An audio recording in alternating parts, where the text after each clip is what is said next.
नमस्कार दोस्तों, स्वागत है आपका फिर से हमारे यूट्यूब चैनल में। एक बड़ी अपडेट लेकर आए हैं दोस्तों आपके लिए। ईएसबी का गड़बड़ी का मामला सामने आया है ईएसबी द्वारा।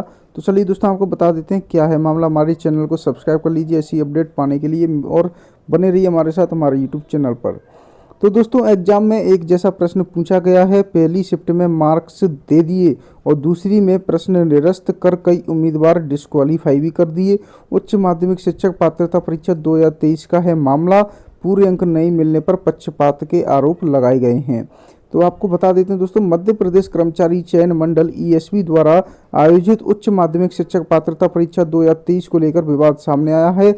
4 मार्च 2023 को हुई बायोलॉजी विषय की परीक्षा में 2 शिफ्ट में एक जैसा एक प्रश्न पूछा गया।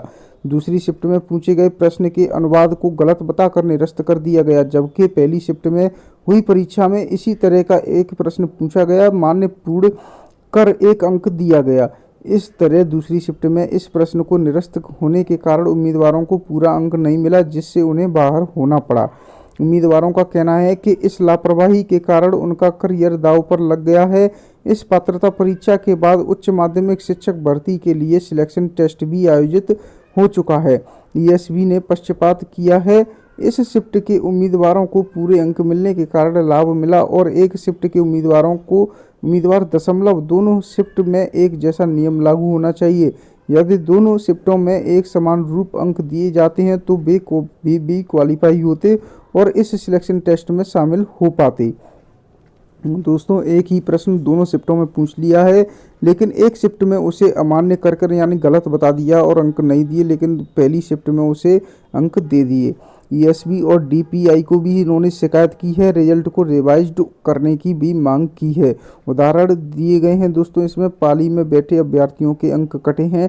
पहली शिफ्ट में इसमें प्रश्न देकर उम्मीदवारों से खाली स्थान भरवाया गया कि पारा प्रदूषण के कारण ...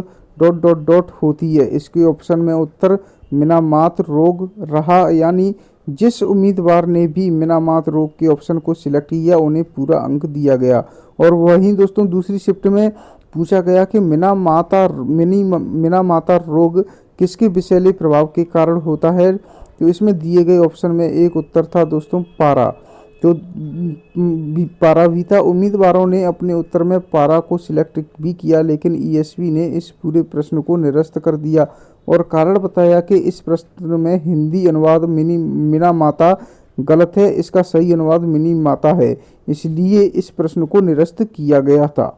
और दोस्तों बहन की आंसर की देखी तो खामी सामने आई। उम्मीदवारों ने बताया कि ईएसबी की परीक्षा के बाद उम्मीदवारों ने सिर्फ अपनी ही प्रोविजनल और फाइनल आंसर की देख सकता था। अन्य उम्मीदवार वो अन्य शिफ्ट की आंसर की एक्सेस नहीं कर सकते, इसलिए इन्हें ईएसबी की इस गड़बड़ी की समय पर जानकारी नहीं मिली। सुदर्शन ने बताया कि उसकी एक बहन पद्मा सोलंकी ने पहली शिफ्ट में परीक्षा दी थी। पढ़ाई करते समय कुछ दिन पहले ही उसने अपनी बहन की आंसर की देखी तो ईएसबी स्तर पर हुई बड़ी लापरवाही सामने आई है।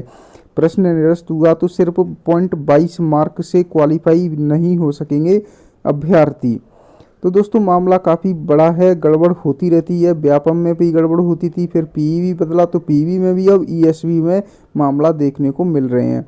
तो दोस्तों क्या अपडेट निकल कर आता है, इस मामले में क्या होता है आगे हमारे यूट्यूब चैनल पर आपको पता चल जाएगा। हमारे यूट्यूब चैनल पर बने रहें, हमारे चैनल को सब्सक्राइब कर लें ऐसी ही अपडेट पाने के लिए। मिलते हैं आपसे नेक्स्ट अपडेट लेकर।